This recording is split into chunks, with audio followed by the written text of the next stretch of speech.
This encounter happened about 7 months ago. I do not want to insult your intelligence, because you most likely already know what EM and me stands for. But I should say that EK in this story stands for embarrassed kid and OG stands for old gentleman 60-some-year-old guy. The kid was very polite and sorry, so this story isn't about him. Also, I'm translating this into English, so bear with me. A little backstory: about a year ago, I was diagnosed with a cancer of the nasal cavity stage 2. The tumor was quite large, but thankfully benign. People have pointed out I formulated this wrong. By benign, I wanted to shorten the fact it still did not spread into other tissue, thus it was still contained, which is what I thought the word meant. I apologize for my gaps in knowledge.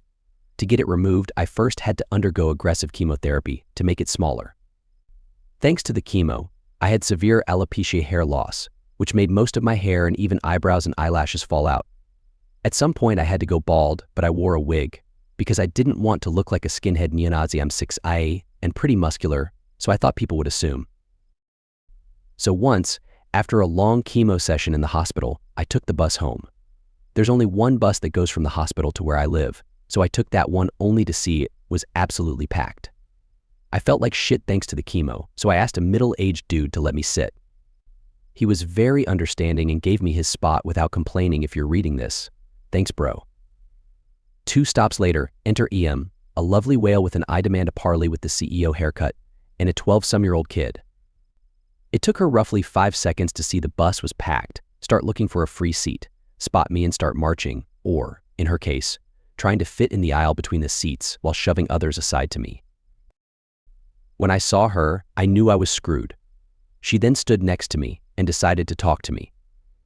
This is the conversation that followed. EM, hey, could you let my kid sit down? Me, you mean me? EM, who else? Me. Oh, I'm sorry, but I'm on my way from the hospital and EM cutting me off, so are we? Nonsense. The stop was a few kilometers away from the hospital. My boy just broke his leg and we're coming straight from the ER. Her kid was standing next to her, without any support, clearly embarrassed me. He's standing next to you completely fine. EM, look here. Boy, I am 21, yo. My kid deserves to sit down. Me, look madam.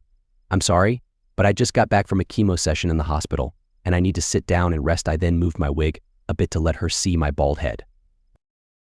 EM then straight up started yelling in my face. EM, stop making excuses and get off the F at ing seat, you F at $ing skinhead piece of ST.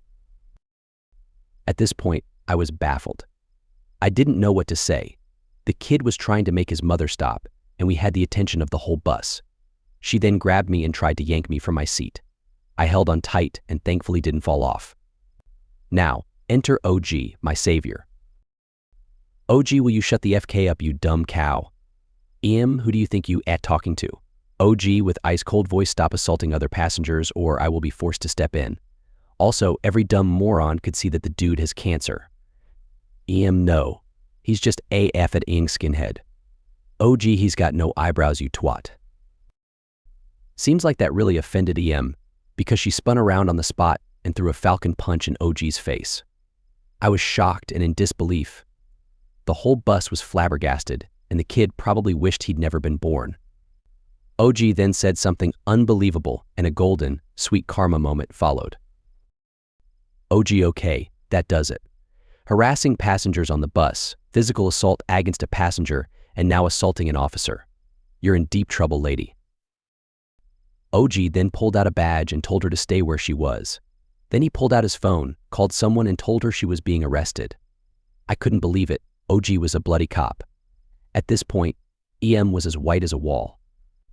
The bus had just come to a stop, so she decided she'd make a run for it, but other passengers blocked her way. She then also got charged with resisting arrest thanks to this. 3 stops later, a police car was waiting for the EM and EK. EK told me he was sorry for his mother's behavior, and I felt really sorry for the kid. He wasn't a bad child, but his mother was a hellspawn. OG then talked to me and asked me if I wanted to press charges, to which I gladly said yes, took a statement, and thankfully was kind enough to let me solve everything on the phone, so I didn't have to come to the police station for questioning. In the end, EM got some jail time. I think it was a few months, and some community service. I, in return, got a good story to tell and the sweet taste of instant karma. Right now I'm riding the same bus home, as I just got back home from the hospital after a checkup, which reminded me of this. A friend who's sitting next to me told me I should post it here. He, as much as myself, also couldn't believe that such people exist, but it seems I proved it to him. I should also note that the surgery went well. I was declared cancer-free in November and my hair is slowly returning. Also, I don't need to wear a wig anymore.